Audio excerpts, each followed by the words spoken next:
And to discuss this further, I'm joined in the studio by Oguz Celikkol. He's a former ambassador to Syria, and by Vehbi, Baysan, who is a lecturer at Ibn Haldun University. Thank you so much for being here. Thank you. So Afrin is out of the way now. It's been cleared of YPG by Turkey. What's next for Turkey?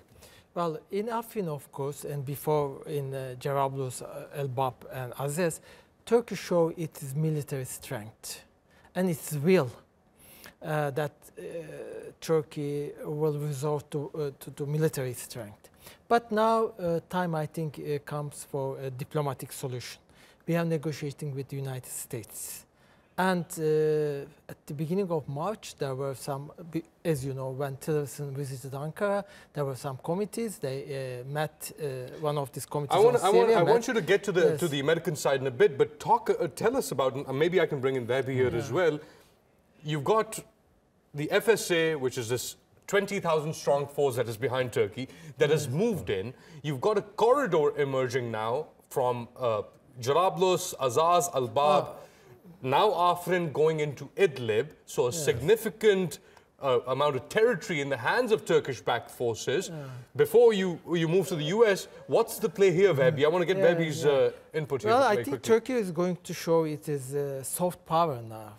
There is going to be an administration, there is going to be security, and I understand that the administration will include Azez, Jarablus area, now including Afrin, and there will be a joint administration, and all the population in these areas will join in the population, and they are going to secure the area. How might this help Turkish-backed forces on a negotiating table with Russia, Iran, and the Syrian regime? Well, I think that's a good question. Now, regime doesn't see the opposition as opposition. For them, it is terrorist groups.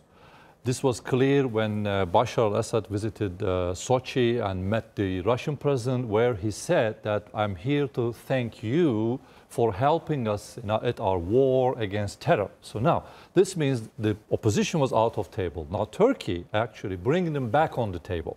The stronghold was near Idlib province, and now their morale is very high, they're armed, and their success actually contributed significantly in capturing Afrin, which is very important for Turkey.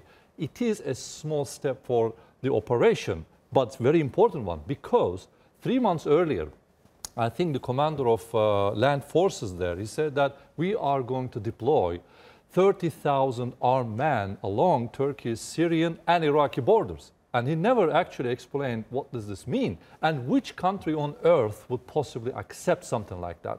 Another, of course, question is that also here on these screens, several times I mentioned this, United States in the war against, fighting against Daesh or ISIS, actually they brought in over 5,000 truck loads of guns and weapons. Now, and they Turkey says, through Turkish estimates. That's what, but also actually, more or less, the United States doesn't deny that. We've seen pictures coming in from Manbij of US forces walking alongside, well, not the YPG, but going into city center of Manbij, meeting individuals, people, mostly, you know, a lot of Arabs in Manbij as well. It was an Arab majority town. Absolutely. What kind of message are these US forces sending? Well, I think sending? wrong messages. And wrong messages they're sending, in our view, because we have mixed messages coming. Both, actually, the ground forces do understand the regional dynamics and Turkey's national security concerns. But unfortunately, thousands of kilometers away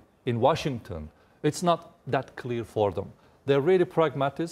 If there is a problem, there's certain strategic solutions to it, but unfortunately, it does not always fit the region or reality on the ground. Let me pull back. You're saying Washington isn't seeing the ground reality.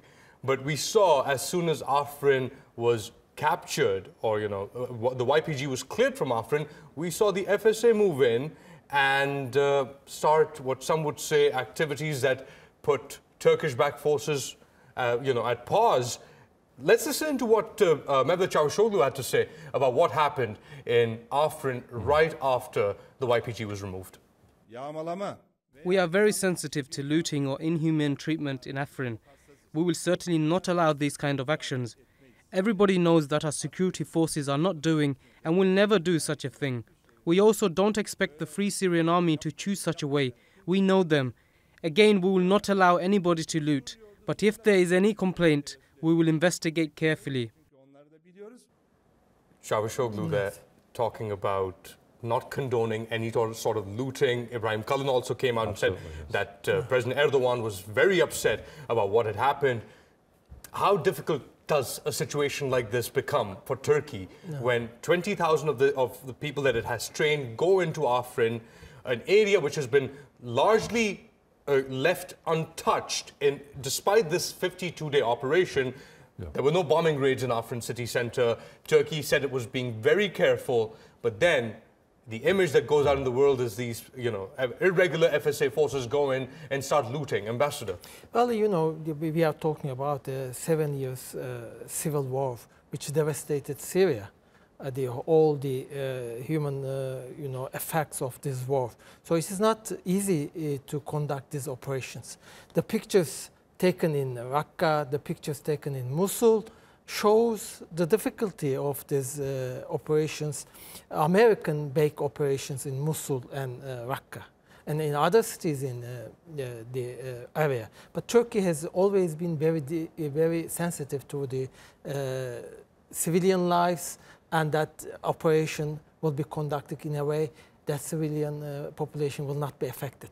And that shows the sensitivity continues in Turkey. I'll give you the last word on that. Yeah, actually, when we say Free Syrian Army, that consists of dozens of different armed groups. They position themselves in different ideological spectrum as well as they come So is it wise for Turkey to support such a... Well, no, as actually, one, to bring them to table, this was, I think, necessary. Number two, actually using locals in that who knows the language and concept of the area. But unfortunately, it seems that the Turkish army did not really anticipate how these guys, once they're in the city, would behave. This is our fear. So that's why I think we should be more careful, because even the extreme ideological media agencies, they never blamed Turkish soldiers there.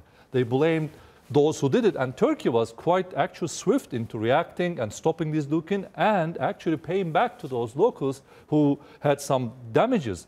Probably Turkey's swift reaction would be an answer to it. Ambassador Oguz Celikkol and Vehbi Baysan.